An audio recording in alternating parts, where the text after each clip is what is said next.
¿Alguna vez te han dicho que simplemente superes algo que destruyó completamente tu mundo?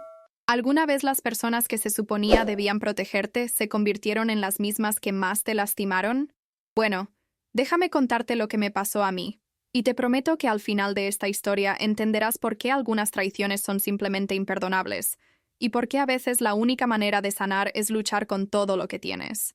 Mi nombre no importa, pero mi historia sí, porque se trata de levantarse cuando todos esperan que te quedes en el suelo, de encontrar fuerza en los momentos más oscuros, y de hacer que las personas enfrenten consecuencias que nunca pensaron que llegarían. Esto no es solo sobre dinero, aunque eso es lo que ellos te dirán. Esto es sobre dignidad, sobre justicia, sobre negarse a dejar que personas tóxicas te convenzan de que tu dolor no importa. Así que prepárate, porque lo que estoy a punto de compartir contigo cambió mi vida entera, y podría cambiar la forma en que piensas sobre la lealtad familiar para siempre.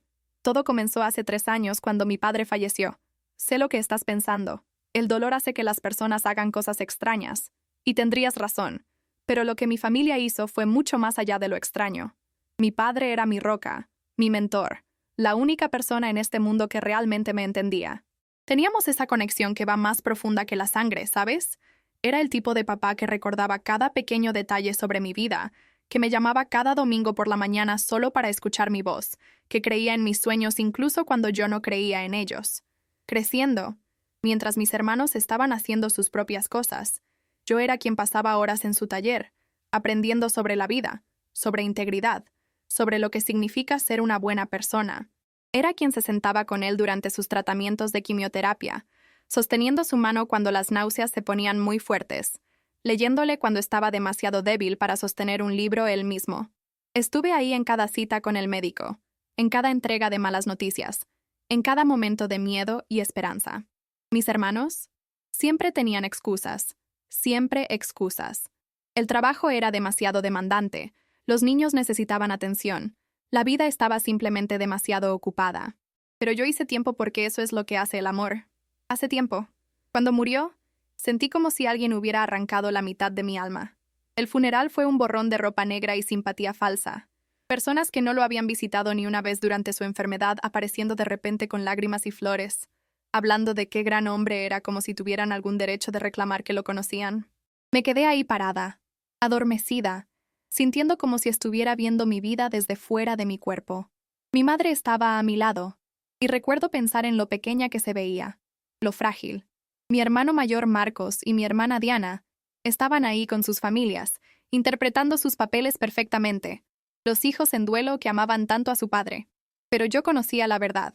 Sabía que Marcos había visitado exactamente 2 veces durante la batalla de 8 meses de papá contra el cáncer, y Diana había venido tal vez 4 veces, siempre saliendo corriendo después de una hora con alguna excusa sobre las actividades de sus hijos. Pero ahí estaba yo, la más joven, la que había puesto mi vida en pausa durante casi un año para estar ahí para él, parada en ese cementerio sintiendo como si mi corazón hubiera sido enterrado junto con su ataúd. La verdadera pesadilla comenzó aproximadamente 2 semanas después del funeral. Todos nos reunimos en la casa de mamá para la lectura del testamento. Papá había sido un hombre exitoso, no rico según los estándares de los multimillonarios, pero cómodo. Había construido un pequeño pero rentable negocio, había invertido sabiamente, y siempre había sido cuidadoso con el dinero. No esperaba mucho, honestamente. Nunca había hecho nada por él esperando pago o herencia. Mi amor no era transaccional, pero sabía que él había querido cuidarnos a todos, asegurarse de que estaríamos bien después de que se fuera.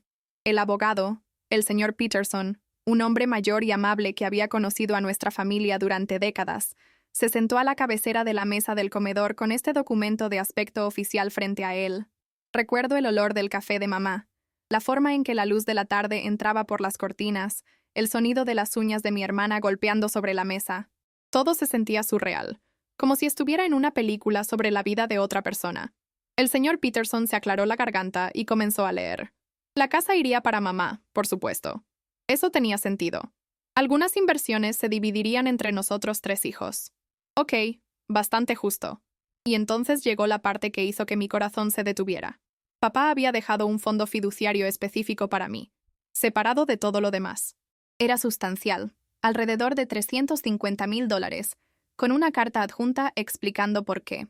La voz del señor Peterson se quebró un poco mientras leía las palabras de papá, Palabras que decían que yo había sido su luz durante el momento más oscuro de su vida, que mi devoción y amor le habían dado paz en sus últimos meses, que este dinero no era solo herencia, sino gratitud, una forma de ayudarme a construir la vida que había puesto en pausa para cuidarlo. Escribió que sabía que lo usaría sabiamente, que confiaba en mí completamente, y que me amaba más de lo que las palabras podían expresar. Me quedé sentada ahí con lágrimas corriendo por mi cara, no por el dinero, sino porque esas palabras eran como recibir un último abrazo de él, un último momento de conexión. Pero cuando levanté la mirada a través de mis lágrimas, vi las caras de mi familia, y algo frío se deslizó por mi columna vertebral. La expresión de mi madre era vacía, ilegible. Marcos se veía enojado, su mandíbula apretada, sus ojos duros. Diana ni siquiera me miraba, mirando hacia abajo a la mesa con sus labios presionados en una línea delgada. La atmósfera en esa habitación cambió tan dramáticamente que fue como si alguien hubiera abierto una ventana en medio del invierno. El señor Peterson continuó leyendo, concluyendo los varios otros legados e instrucciones, pero apenas escuché nada de eso. Todo lo que podía sentir era la tensión, el rencor radiando de mis hermanos como calor del asfalto en un día de verano. Cuando el señor Peterson terminó y preguntó si alguien tenía preguntas, Marcos se levantó abruptamente, su silla raspando contra el piso con un sonido que me hizo estremecer. Murmuró algo sobre necesitar aire y salió. Diana lo siguió sin una palabra. Y mi madre, ella solo me miró con esta expresión que no podía descifrar y dijo que hablaríamos más tarde. Dejé esa casa sintiéndome confundida y herida, sosteniendo la copia del testamento que el señor Peterson me había dado, preguntándome por qué algo que debería haber sido un hermoso regalo final de mi padre se sentía como si acabara de pintar un objetivo en mi espalda. Las siguientes semanas fueron extrañas. Mi familia apenas me contactaba. Cuando llamaba a mi madre era distante, dando respuestas cortas y siempre teniendo una razón para colgar rápidamente. Marcos no devolvía mis llamadas en absoluto. Diana enviaba mensajes de texto breves que eran educados pero fríos. Pensé que tal vez necesitaban tiempo para procesar su dolor, que tal vez ver a papá reconocer mi cuidado tan públicamente los había hecho sentir culpables por su ausencia. Intenté ser comprensiva, darles espacio, aunque su distancia me dolía profundamente. Yo también estaba de luto, probablemente más que cualquiera de ellos, y necesitaba a mi familia. Pero habían desaparecido justo cuando más los necesitaba. Me sumergí en el trabajo, intentando distraerme del dolor, pasando cada día como un zombi, llorando hasta quedarme dormida la mayoría de las noches, hablando con la foto de papá como si él todavía pudiera escucharme. El dinero se quedó sin tocar en la cuenta fiduciaria. Ni siquiera podía pensar en ello sin sentirme abrumada. La verdad es que ese dinero representaba tanto más que una suma monetaria. Era la última manifestación tangible del amor de mi padre, su manera de cuidarme incluso después de partir, y tocarlo se sentía como admitir que realmente se había ido para siempre. Aproximadamente 6 semanas después de la muerte de papá, recibí una llamada del señor Peterson. Su voz sonaba preocupada, cuidadosa, como si estuviera tratando de descifrar cómo decirme algo difícil. Me preguntó si podía ir a su oficina, que había un asunto que necesitábamos discutir con respecto al patrimonio. Mi estómago cayó. Algo en su tono me dijo que esto no eran buenas noticias. Conduje a su oficina la mañana siguiente, mis manos temblando en el volante, mi mente corriendo por cada escenario posible. Cuando entré a su oficina, me hizo un gesto para que me sentara y luego deslizó un documento sobre su escritorio hacia mí. Era una petición presentada por mi madre, Marcos y Diana. Estaban impugnando el testamento. Me quedé mirando esas palabras, leyéndolas una y otra vez, tratando de hacer que tuvieran sentido en mi cerebro. Impugnando el testamento. Estaban legalmente desafiando los últimos deseos de papá. Mis manos comenzaron a temblar tan fuertemente que apenas podía sostener el papel. Dios mío, pensé, esto no puede estar pasando. No pueden estar haciéndome esto. El señor Peterson explicó que estaban afirmando que mi padre había estado bajo influencia indebida cuando creó el fideicomiso para mí, que yo lo había manipulado durante su enfermedad cuando estaba vulnerable y no pensaba claramente, que la distribución de activos era injusta y que el dinero debería dividirse equitativamente entre todos los hijos. Sentí como si alguien me hubiera dado un puñetazo en el estómago. ¿Influencia indebida? ¿Manipulación? Yo había amado a mi padre con cada fibra de mi ser. Lo había cuidado sin esperar nada a cambio, ciertamente no con algún plan calculado para asegurar una herencia. La acusación era tan vil, tan completamente opuesta a la verdad, que ni siquiera pude procesarla al principio. Solo me senté ahí en esa silla de cuero en la oficina del señor Peterson, mirando el documento, sintiendo como si el mundo entero se hubiera inclinado de lado. El señor Peterson estaba hablando, explicando procedimientos legales y cronogramas, pero no podía escucharlo sobre el rugido en mis oídos. Mi propia familia me estaba llamando manipuladora, una estafadora que se había aprovechado de un hombre moribundo. Mi propia madre, a quien había apoyado durante el peor momento de su vida, estaba firmando su nombre en estas acusaciones. Te juro, en ese momento sentí que la tierra se abría bajo mis pies. Conduje a casa en un trance, casi pasándome un semáforo en rojo, ni siquiera recordando la ruta que tomé.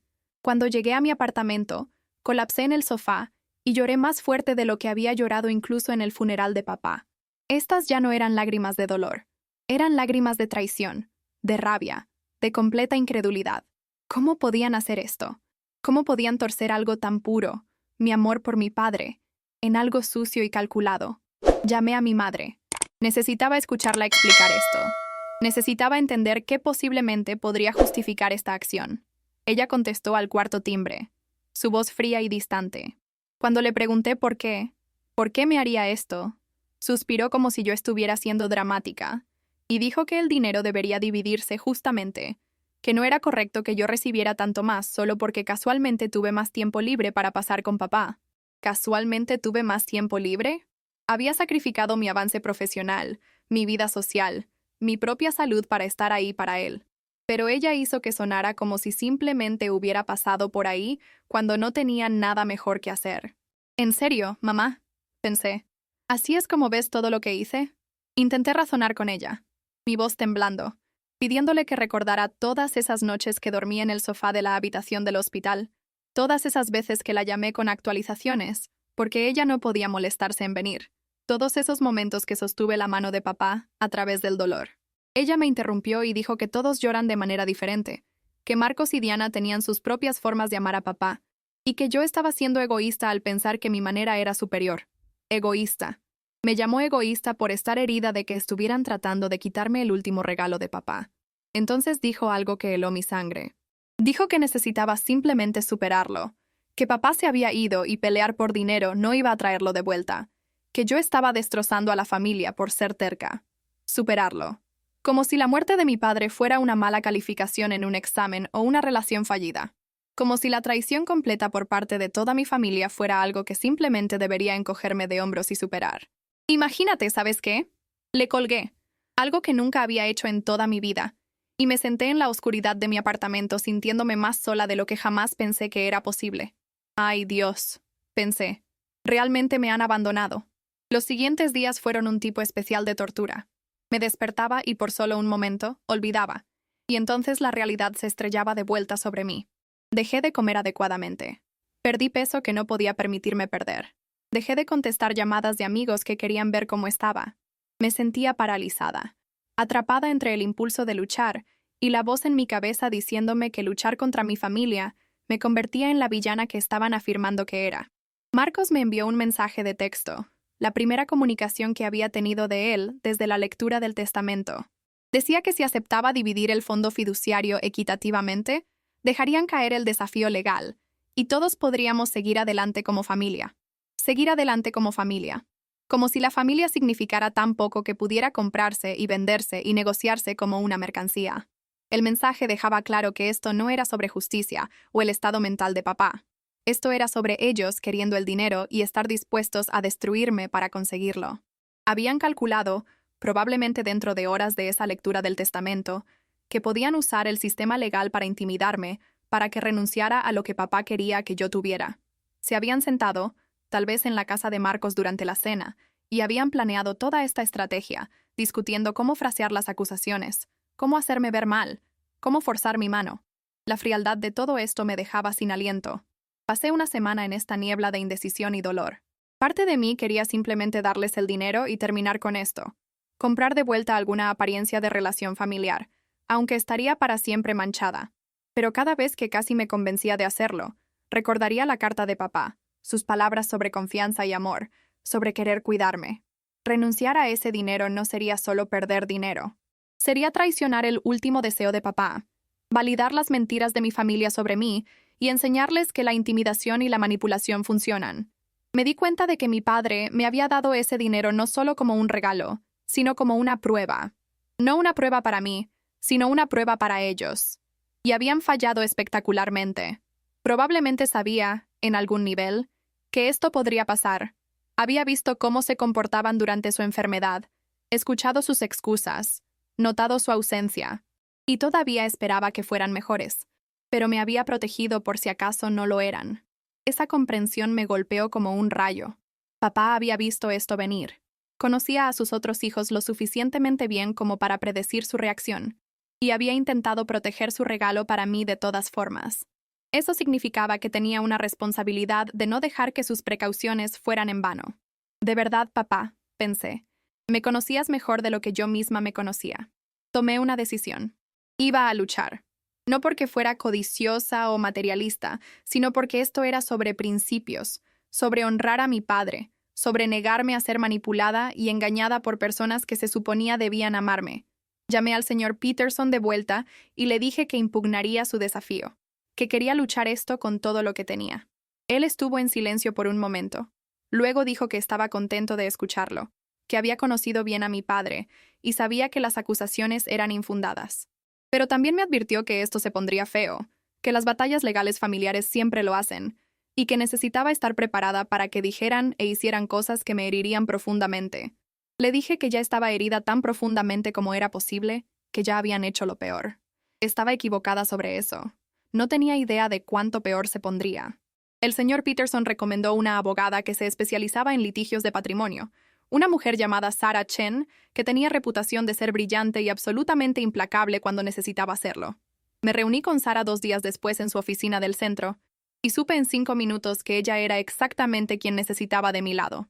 Sarah tenía 40 y tantos años, vestida impecablemente, con ojos agudos que parecían ver a través de cualquier mentira. Le conté todo, la historia completa de principio a fin, y ella escuchó sin interrumpir, tomando notas, ocasionalmente asintiendo. Cuando terminé, se reclinó en su silla y dijo 3 palabras que lo cambiaron todo. Los destruiremos. Explicó que su caso era débil, que afirmar influencia indebida requería que probaran que yo, de alguna manera, había aislado a papá de su familia o manipulado su toma de decisiones, y que la evidencia en realidad mostraría lo contrario. Papá había estado completamente en sus cabales, había usado un abogado de buena reputación, había dejado claros sus deseos por escrito, y el fideicomiso había sido creado meses antes de su muerte, no en algún cambio de último minuto en su lecho de muerte. Además, el hecho de que ellos lo habían abandonado en gran medida durante su enfermedad, mientras yo lo cuidaba en realidad apoyaría el razonamiento de papá, no lo socavaría. Sarah dijo que si jugábamos esto bien, no solo derrotaríamos su desafío, sino que potencialmente podríamos ir tras ellos por honorarios legales, y tal vez incluso perseguir una contrademanda por angustia emocional. La forma en que lo dijo, calmada y confiada, me hizo sentir algo que no había sentido en semanas. Esperanza. Imagínate, después de tanto tiempo sintiéndome impotente, finalmente tenía a alguien en mi esquina que sabía cómo luchar. Pero Sarah también me advirtió sobre lo que venía. Dijo que el litigio de patrimonio saca lo absolutamente peor de las personas, que mi familia probablemente buscaría cualquier cosa que pudieran de mi pasado para hacerme ver mal, que torcerían momentos inocentes en tramas siniestras, que probablemente intentarían poner a otros miembros de la familia y amigos en mi contra. Me preguntó si estaba lista para eso, si tenía la fuerza emocional para ver esto hasta el final, incluso cuando se sintiera como si mi mundo entero estuviera ardiendo a mi alrededor. Pensé en papá, en cómo había luchado contra el dolor y el miedo del cáncer con tal gracia y coraje. Pensé en todas las veces que me había dicho que defender lo correcto rara vez es fácil, pero siempre es necesario. Y miré a Sarah Chen a los ojos y dije sí, estaba lista. Firmé el acuerdo de representación ahí mismo, y así había declarado guerra a mi propia familia. ¿Alguna vez has tenido que tomar una decisión entre lo que es fácil y lo que es correcto, sabiendo que la decisión correcta te costaría todo? Cuéntamelo en los comentarios si alguna vez has estado en esa posición imposible.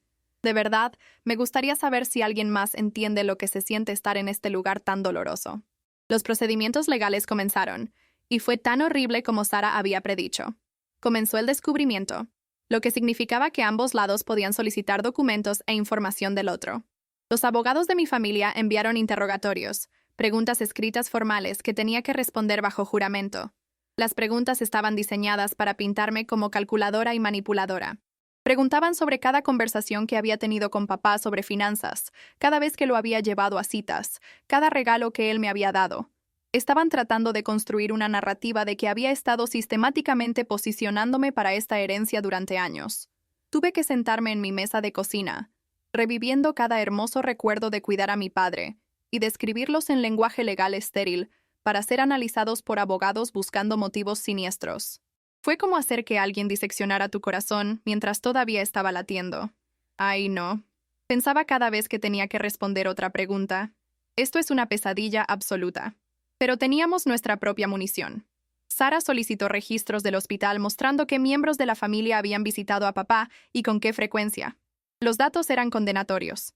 Durante 8 meses de tratamiento, yo había estado presente en el 93% de sus citas y tratamientos. Marcos había asistido exactamente 6 veces. Diana había estado ahí 12 veces. Mi madre había venido más regularmente, tal vez 40% del tiempo, pero incluso eso era revelador. Reunimos testimonio de enfermeras que me recordaban durmiendo en la habitación del hospital, de amigos de papá que habían sido testigos de mi devoción, de vecinos que me habían visto yendo y viniendo de la casa de mis padres a todas horas para ayudar con el cuidado. Recolectamos cada tarjeta, cada nota, cada correo electrónico que papá me había enviado expresando su gratitud y amor. La evidencia no era solo abrumadora. Era una historia de amor escrita en registros médicos y declaraciones de testigos, un documental de devoción genuina que no podía falsificarse o fabricarse.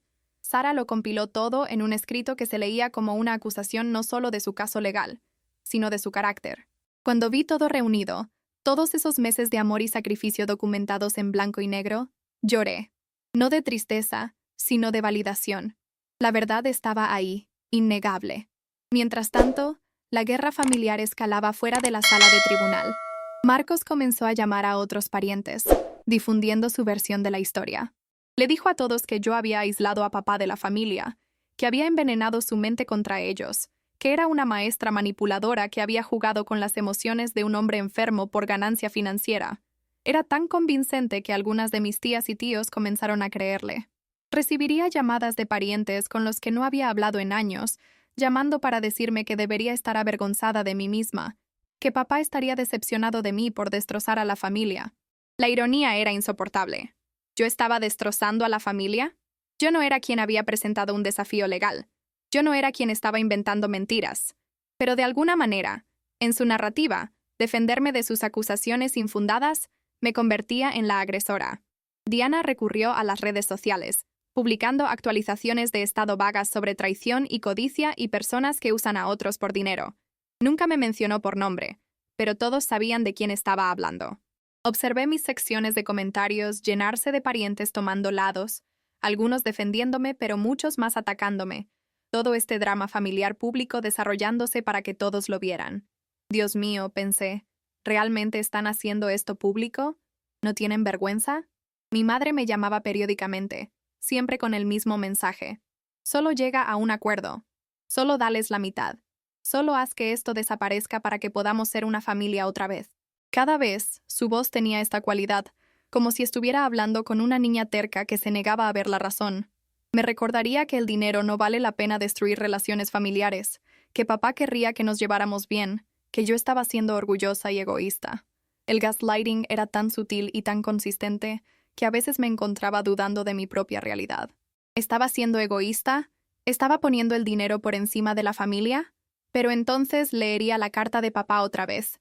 Recordaría las cosas que estaban diciendo sobre mí en documentos legales. Recordaría que yo no era quien había comenzado esta pelea. Y mi determinación se endurecería. Sara me entrenó a través de estos momentos, recordándome que la manipulación a menudo se ve como preocupación, que las personas tóxicas son expertas en hacerte sentir loca por tener límites. Me dijo que lo que estaba experimentando tenía un nombre, darbo en inglés: negar, atacar, revertir víctima y ofensor. Estaban negando su propia codicia, atacando mi carácter y haciéndose las víctimas de mi supuesta negativa irrazonable a ser robada. Cuando Sara me explicó esto, todo tuvo sentido. No estaba loca. Ellos estaban usando tácticas de abuso psicológico clásicas. Las deposiciones fueron brutales.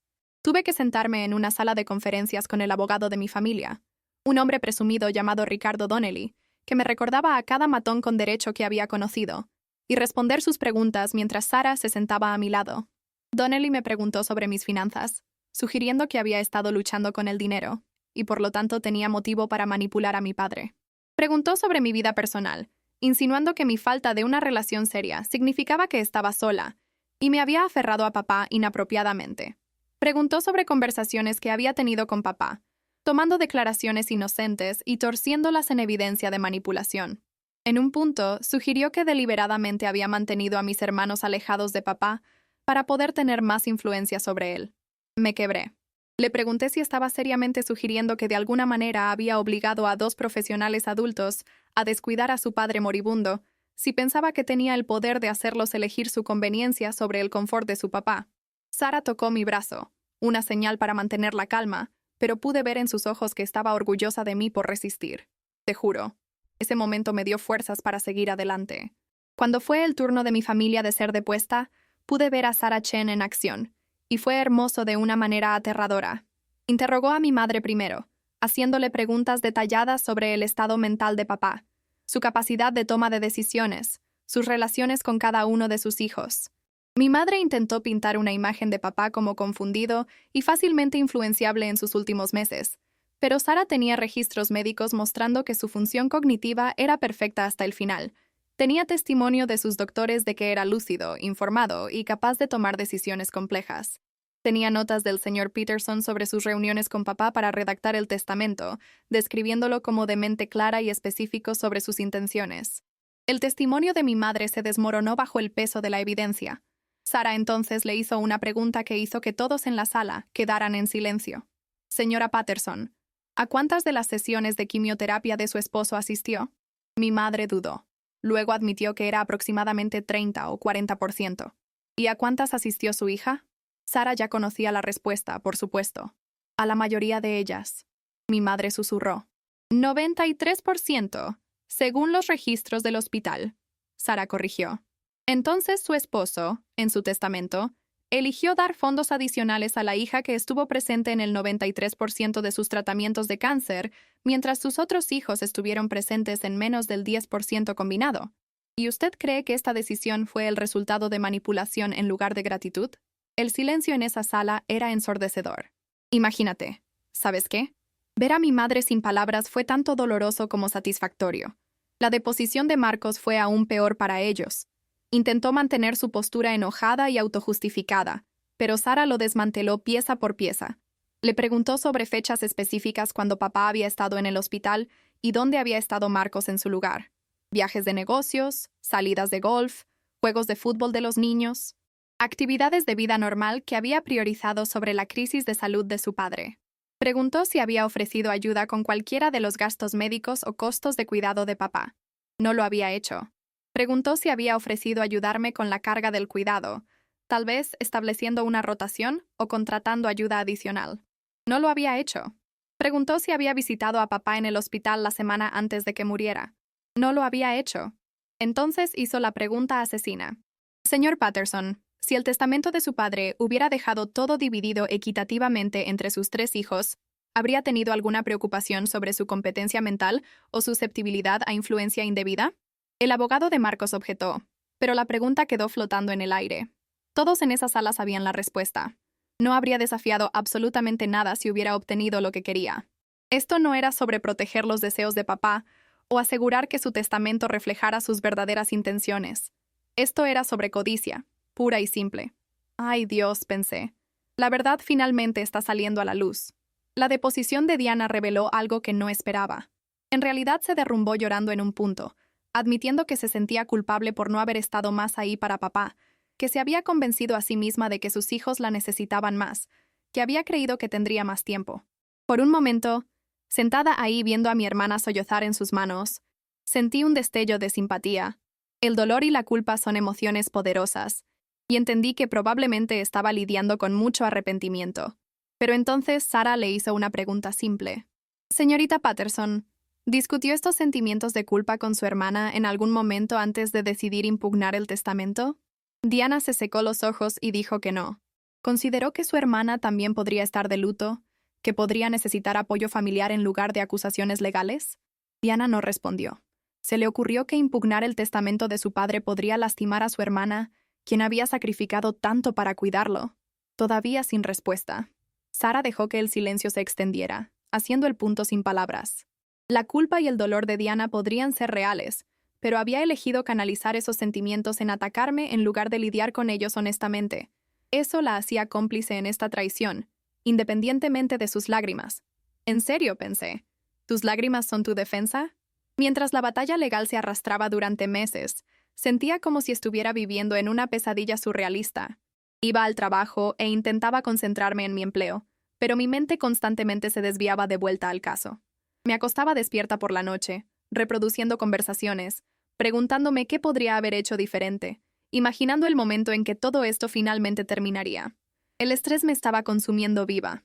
Perdí 15 libras. Desarrollé insomnio. Comencé a tener ataques de pánico, mi corazón acelerado y mi respiración viniendo en jadeos cortos, sintiendo como si las paredes se estuvieran cerrando. Vi a una terapeuta que me ayudó a entender que lo que estaba experimentando era una forma de trauma complejo, que la traición por parte de miembros de la familia desencadena algo primario en nosotros, una violación de nuestra confianza más básica. Me enseñó mecanismos de afrontamiento, ejercicios de respiración, formas de anclarme cuando la ansiedad se ponía muy mala. También validó mi decisión de luchar, diciéndome que a veces lo más saludable que podemos hacer es negarnos a aceptar abuso, incluso cuando ese rechazo viene a un alto costo. Sus palabras me dieron la fuerza para continuar cuando quería rendirme. Sara me mantenía actualizada sobre cada desarrollo, cada moción presentada, cada respuesta enviada. Los abogados de mi familia estaban probando cada táctica que podían pensar.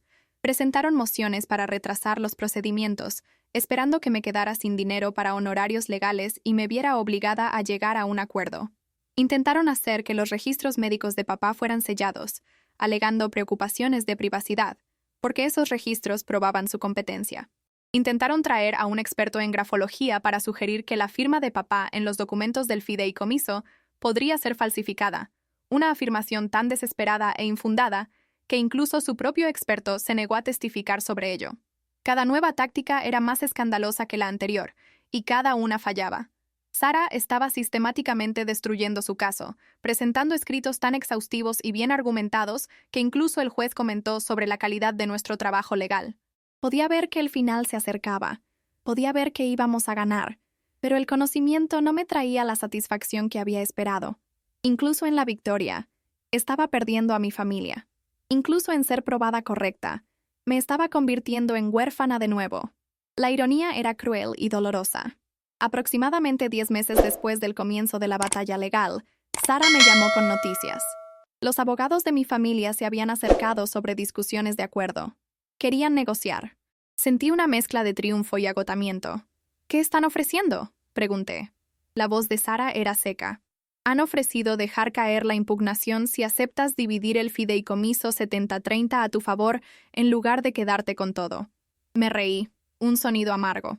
¿Entonces quieren que les pague $100,000 para que dejen de mentir sobre mí? Sara dijo que eso era esencialmente correcto. Sí. Le pregunté qué recomendaba. Dijo que desde un punto de vista puramente práctico, llegar a un acuerdo terminaría el estrés y ahorraría en honorarios legales en el futuro, y que aún me iría con más del doble de lo que ellos obtendrían. Pero también dijo que si quería ver esto hasta un veredicto, casi con certeza ganaríamos, y podríamos perseguirlos por los costos que me habían causado. Pensé en ello durante mucho tiempo. Pensé en papá, en lo que él querría, y me di cuenta de que él no querría que llegara a un acuerdo.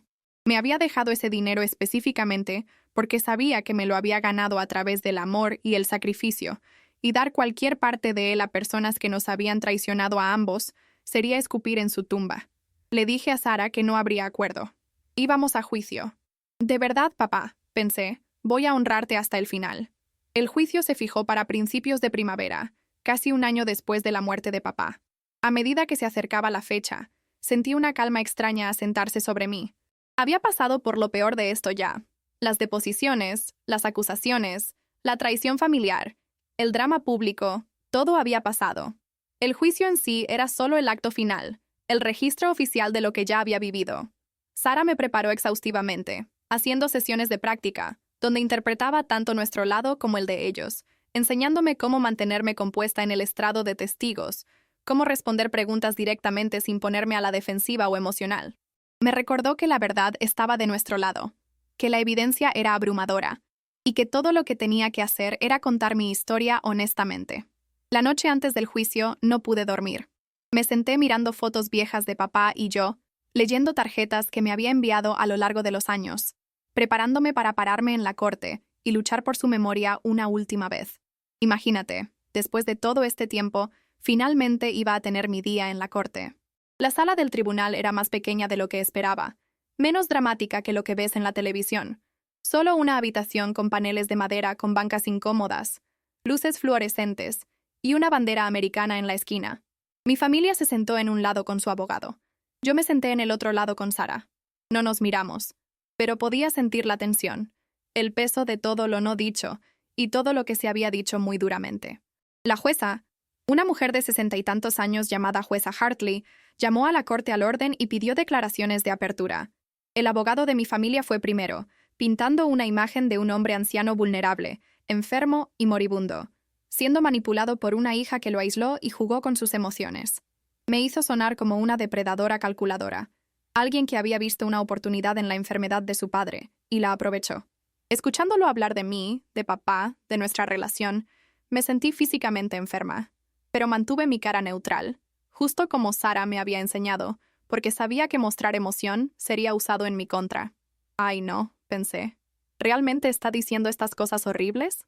Entonces fue el turno de Sara, y se levantó con una confianza que llenó la sala. Le dijo a la jueza que este caso no era complicado, que simplemente se trataba de un padre que quería agradecer a la hija que lo había amado desinteresadamente durante el momento más difícil de su vida. Expuso los hechos, los registros del hospital, el testimonio de profesionales médicos, la línea de tiempo de la creación del testamento, las declaraciones claras y consistentes de papá sobre sus deseos. Explicó que lo que probaríamos no era que yo había influenciado a papá, sino que sus otros hijos lo habían ignorado, y que su decisión de dejarme fondos adicionales era el resultado natural de la gratitud, no la manipulación. Citó de la carta de papá, su voz fuerte y clara, y vi a la jueza inclinarse hacia adelante, prestando mucha atención. Para cuando Sara se sentó, el tono en esa sala del tribunal había cambiado. Habíamos pasado de defendernos contra acusaciones a presentar la verdad de lo que realmente había sucedido, y la verdad era mucho más poderosa que sus mentiras. Dios mío, pensé, finalmente alguien está escuchando la verdad. El juicio duró 3 días. 3 días de testimonio, de presentación de evidencia, de argumentos legales. Subí al estrado y conté mi historia, respondiendo las preguntas de Sara con tanta honestidad y detalle como pude manejar. Hablé sobre el diagnóstico de papá, sobre reorganizar mi vida para cuidarlo, sobre los cientos de horas pasadas en hospitales y centros de tratamiento. Hablé sobre las conversaciones que tuvimos, los momentos de conexión, la forma en que me había agradecido una y otra vez por estar ahí. Describí verlo debilitarse, ver el miedo en sus ojos, sostener su mano mientras lloraba de dolor, y expliqué que nunca, ni una sola vez, habíamos discutido herencia o dinero en el contexto de su gratitud. Él me había agradecido por mi amor, no por servicios financieros prestados. Bajo contrainterrogatorio, su abogado intentó hacerme tropezar, haciendo las mismas preguntas que Donnelly había hecho en la deposición, tratando de hacer que mi cuidado pareciera calculado. Pero yo tenía la verdad de mi lado, y la verdad no cambia sin importar cuántas veces te pregunten sobre ella. Miré a ese abogado a los ojos y le dije que habría hecho todo exactamente igual, incluso si papá hubiera muerto en la quiebra y no me hubiera dejado nada. Porque eso es lo que es el amor. No calculas el retorno de inversión de cuidar a tu padre moribundo. Simplemente lo haces porque es tu padre y lo amas. Te juro, en ese momento sentí la presencia de papá conmigo, dándome fuerza. Las enfermeras testificaron, describiendo cómo básicamente había vivido en el hospital, cómo había aprendido a manejar las medicaciones de papá, cómo había estado ahí para cada revés y pequeña victoria.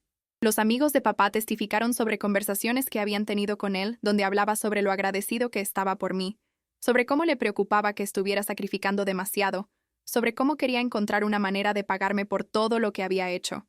El señor Peterson testificó sobre las reuniones que había tenido con papá para redactar el testamento, describiéndolo como completamente lúcido, haciendo bromas, haciendo preguntas detalladas, siendo muy específico sobre querer crear el fideicomiso para mí. Testificó que papá había anticipado que podría haber conflicto familiar sobre ello, y que había sido muy claro de que esta era su elección. no la mía, y que estaba en paz con ello. Los registros médicos fueron ingresados como evidencia, página tras página de documentación, mostrando las pruebas de función cognitiva de papá, todas normales.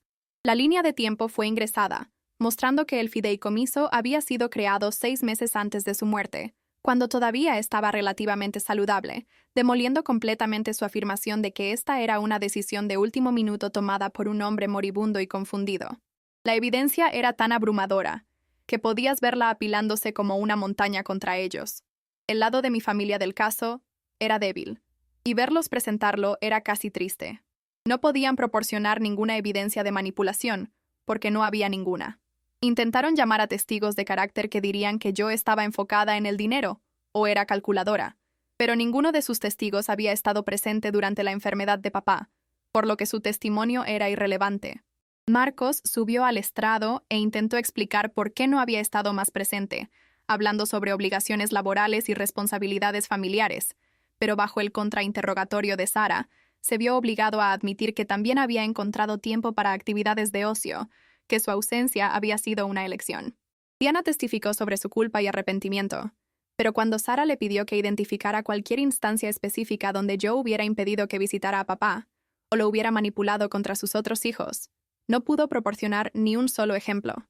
Mi madre subió al estrado e intentó mantener que papá realmente no había querido crear tal disparidad en la herencia, que habría querido que todo se dividiera equitativamente, pero no pudo explicar cómo sabía eso cuando él había escrito específicamente lo contrario en su testamento con explicaciones claras.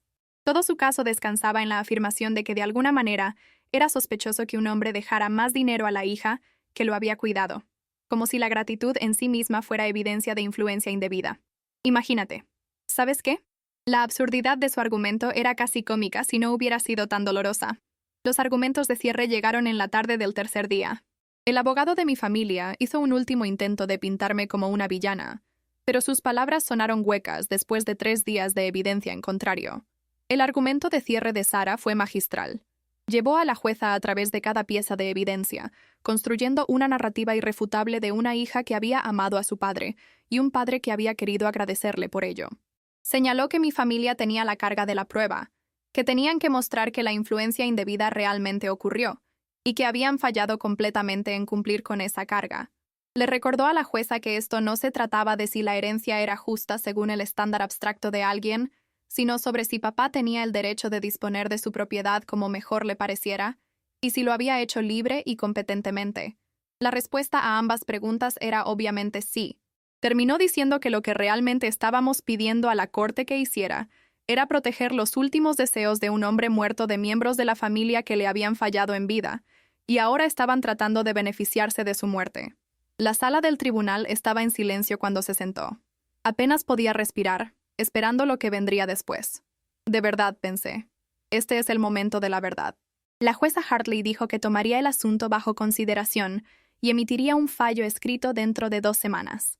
2 semanas más de espera, de no saber, de existir en este limbo entre vindicación y derrota. Esas 2 semanas se sintieron más largas que todo el año anterior. Intenté volver a alguna apariencia de vida normal, pero estaba demasiado ansiosa, demasiado nerviosa, demasiado consciente de que todo pendía de un hilo. Sara me llamó varias veces para verificar cómo estaba, siempre asegurándome que se sentía bien sobre nuestro caso, que la jueza parecía receptiva a nuestros argumentos, pero ambas sabíamos que hasta que hubiera un fallo oficial, cualquier cosa podía pasar. Me distraje comenzando a pensar en el futuro, en lo que haría si ganábamos, en cómo podría usar al menos parte de ese dinero de maneras que honrarían la memoria de papá. Pensé en tal vez establecer una beca para estudiantes de enfermería o hacer una donación al centro de cáncer donde había sido tratado. Quería hacer algo que convirtiera esta pelea fea en algo positivo, algo de lo que papá habría estado orgulloso. Ay, papá, pensé. Ojalá pudieras decirme qué hacer. La llamada llegó un martes por la mañana. Estaba en el trabajo, sentada en una reunión en la que no podía concentrarme, cuando mi teléfono vibró con el número de Sara. Me disculpé y salí al pasillo, mi corazón latiendo tan fuerte que pensé que todos podían oírlo. «Ganamos», dijo Sara simplemente. «Victoria completa. La jueza dictaminó que tu padre estaba completamente competente, que no había evidencia de influencia indebida, que su testamento era válido y debería ejecutarse como estaba escrito. También nos otorgó honorarios de abogado, lo que significa que tu familia tiene que pagar tus costos legales. Se acabó. Ganaste. Me quedé parada en ese pasillo y lloré. Sollozos profundos y temblorosos de alivio y dolor y triunfo todo mezclado. Compañeros de trabajo pasaban dándome miradas preocupadas, pero no me importaba. Después de un año de infierno, después de ser llamada manipuladora y ladrona por mi propia familia, después de defender mi amor por mi padre contra personas que deberían haberlo entendido mejor que nadie, había sido vindicada. El sistema legal había mirado toda la evidencia y había dicho lo que siempre había sabido. No había hecho nada malo, y mi familia había fallado en todas las formas posibles. Dios mío, pensé, finalmente se acabó. Finalmente puedo respirar. El fallo escrito llegó unos días después, y lo leí varias veces, saboreando cada palabra. La jueza Hartley había escrito una evaluación contundente del caso de mi familia, señalando que sus afirmaciones no estaban respaldadas por ninguna evidencia creíble, y parecían motivadas por la decepción sobre la distribución de la herencia en lugar de una genuina preocupación por la competencia o el bienestar de su padre. Escribió que la evidencia mostraba claramente que mi padre había estado agradecido por mi cuidado y tenía todo el derecho de expresar esa gratitud a través de su planificación patrimonial. Escribió que los intentos de herederos decepcionados de anular testamentos claros y válidos socavan el derecho fundamental de los individuos de controlar la disposición de su propiedad. Señaló que yo había demostrado ser exactamente la hija devota que mi padre había descrito en su carta, y que su confianza en mí había sido completamente justificada. Leyendo esas palabras, palabras que validaban todo por lo que había pasado, todo por lo que había luchado, sentí que algo se abría dentro de mí. La herida que mi familia había creado todavía estaba ahí, todavía dolorosa, pero ahora tenía la oportunidad de sanar porque la verdad había sido oficialmente reconocida. En serio, pensé, papá lo sabía todo el tiempo. Sabía que yo era fuerte suficiente para esto. Las secuelas fueron complicadas. Mi familia tuvo que pagar mis honorarios de abogado, que terminaron siendo sustanciales. La factura de Sara había sido más de $100,000, y estaban legalmente obligados a reembolsarme por ello. El fondo fiduciario me fue transferido completamente, junto con el interés acumulado. De repente tenía casi $400,000, dinero que mi padre había querido que yo tuviera, dinero por el que literalmente había tenido que ir a la guerra para proteger. Pero también no tenía familia. Mi madre me envió un breve correo electrónico diciendo que yo había hecho mi elección y que esperaba que estuviera feliz con ella, como si yo hubiera sido quien destruyó nuestras relaciones en lugar de simplemente defenderme de sus ataques. Marcos y Diana no me contactaron en absoluto. Otros parientes que habían tomado lados durante la batalla se quedaron en sus respectivos lados. Algunos primos y tías que habían creído las mentiras de mi familia nunca se disculparon ni reconocieron que habían estado equivocados sobre mí. La fractura familiar era completa y aparentemente permanente. Había ganado la batalla legal, pero perdido a mi familia en el proceso. Imagínate, después de todo esto, me quedé completamente sola, pero al menos me quedé con mi dignidad intacta. En los meses después del fallo, tuve que descifrar cómo reconstruir mi vida. Era financieramente segura por primera vez, pero emocionalmente devastada. Continué la terapia, trabajando a través del trauma de la traición y la batalla legal. Mi terapeuta me ayudó a entender que el dolor viene en muchas formas, que no solo estaba de luto por la pérdida de mi padre, sino también lamentando la pérdida de la familia que pensé que tenía, la madre y los hermanos que había creído que me apoyarían en lugar de atacarme. Me ayudó a ver que su traición, aunque increíblemente dolorosa, también había revelado verdades importantes sobre quiénes realmente eran, verdades que podrían haber tardado mucho más en descubrir en otras circunstancias. Me recordó que proteger mis límites y defenderme, incluso a gran costo, era un acto de autorrespeto y salud mental. Lentamente, dolorosamente, comencé a aceptar que la familia con la que había crecido se había ido, no porque yo la hubiera destruido, sino porque se había destruido a sí misma a través de la codicia y la crueldad. Te juro, esa aceptación fue casi tan dolorosa como la traición original, pero era necesaria para seguir adelante. Comencé a tomar decisiones sobre el dinero con los valores de papá en mente. Establecí un fondo de becas en la universidad local para estudiantes que perseguían carreras en el cuidado de la salud, específicamente para aquellos que demostraban compromiso con la atención compasiva al paciente. Hice una gran donación al centro de cáncer en nombre de papá. Invertí la mayor parte del resto cuidadosamente, siguiendo el consejo de un planificador financiero, asegurando que el regalo de papá continuaría proporcionando seguridad para mi futuro. Guardé algo aparte para viajes, pensando en todos los viajes que papá y yo habíamos hablado de hacer juntos una vez que se recuperara, viajes que nunca pudimos hacer.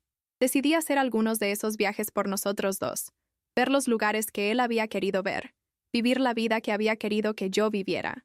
Compré una pequeña casa, nada extravagante, pero algo que era mío, algo que representaba estabilidad y un nuevo comienzo. Cada decisión que tomaba, pensaba en si papá aprobaría, y esa conexión con él me ayudó a sanar. Ay, papá, pensaba cada vez, espero que estés orgulloso de mí desde donde estés. También comencé a construir una familia elegida. Me acerqué más a amigos que me habían apoyado durante la terrible experiencia, personas que habían creído en mí cuando habría sido más fácil permanecer neutral o ponerse del lado de mis parientes de sangre. Me conecté con otras personas que habían pasado por experiencias similares de traición familiar, encontrando consuelo en saber que no estaba sola en esta situación extraña y dolorosa. Comencé a salir con alguien que conocía toda mi historia y no me juzgaba por ella, alguien que entendía que el trauma familiar es real y válido. Lentamente, mi vida comenzó a sentirse menos como un campo de batalla y más como un hogar. La herida que mi familia había creado todavía estaba ahí, todavía sensible, pero estaba aprendiendo a vivir con ella, a verla como parte de mi historia en lugar de la característica definitoria de mi identidad. Era más que lo que me habían hecho. También era todo lo que papá había visto en mí. Fuerte, amorosa, con principios, y digna de respeto. De verdad, pensaba, papá me conocía mejor que yo misma. Me dio las herramientas para sobrevivir esto, incluso sin estar aquí físicamente. Mirando hacia atrás ahora, 3 años después de la muerte de papá y 2 años después de que terminara el juicio, tengo sentimientos complicados sobre todo lo que sucedió. No me arrepiento de luchar por lo que papá quería que yo tuviera. Tomaría la misma decisión otra vez, incluso sabiendo el costo. Pero también lamento la familia que perdí, o más exactamente, la familia que pensé que tenía, pero que nunca realmente tuve. He llegado a entender que el regalo de mi padre no era solo el dinero, era la revelación de quién era realmente mi familia, de lo que eran capaces cuando se les ponía a prueba. Ese conocimiento, tan doloroso como es, ha sido valioso. Me liberó de la obligación de mantener relaciones con personas que estaban dispuestas a destruirme para su propio beneficio. Me enseñó que a veces lo más saludable que puedes hacer es alejarte, incluso cuando alejarte significa alejarse de la familia. Me mostró que era más fuerte de lo que nunca supe, capaz de estar sola contra personas que siempre había creído que necesitaba. Imagínate, ¿sabes qué? Descubrí una fuerza en mí que ni siquiera sabía que existía. Y eso es algo por lo que estaré eternamente agradecida.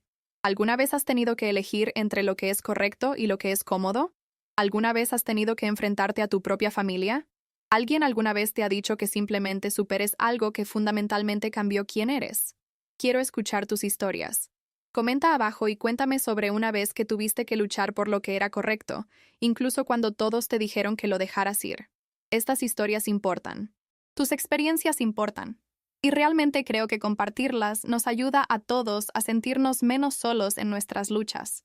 Entender este tipo de traición, este tipo de conflicto familiar, no es algo que realmente puedas captar hasta que lo hayas vivido. Te cambia en un nivel fundamental. Pierdes un tipo de inocencia sobre las relaciones familiares, sobre la confianza, sobre las personas que pensabas que siempre estarían en tu esquina. Pero también ganas algo: claridad, autorrespeto y el conocimiento de que puedes sobrevivir cosas que nunca pensaste que podrías sobrevivir. Y eso, mis amigos, eso vale más que cualquier cantidad de dinero. En serio, créanme cuando les digo esto. Si esta historia resonó contigo, si te hizo sentir algo, si te recordó tus propias batallas o te ayudó a entender la lucha de otra persona, por favor, deja un like en este video. Realmente ayuda a difundir estas historias a personas que necesitan escucharlas. Y si quieres más historias de la vida real como esta, historias sobre personas enfrentando elecciones imposibles y encontrando la fuerza para hacer lo correcto, suscríbete a Mi Verdad Revelada y activa esa campanita de notificaciones. Compartimos historias aquí que no se cuentan lo suficiente, historias sobre los momentos desordenados, complicados, dolorosos y, en última instancia, triunfantes que nos definen como seres humanos. Este canal se trata de personas reales pasando por cosas reales y sobre el coraje que se necesita para seguir adelante cuando todo se siente imposible.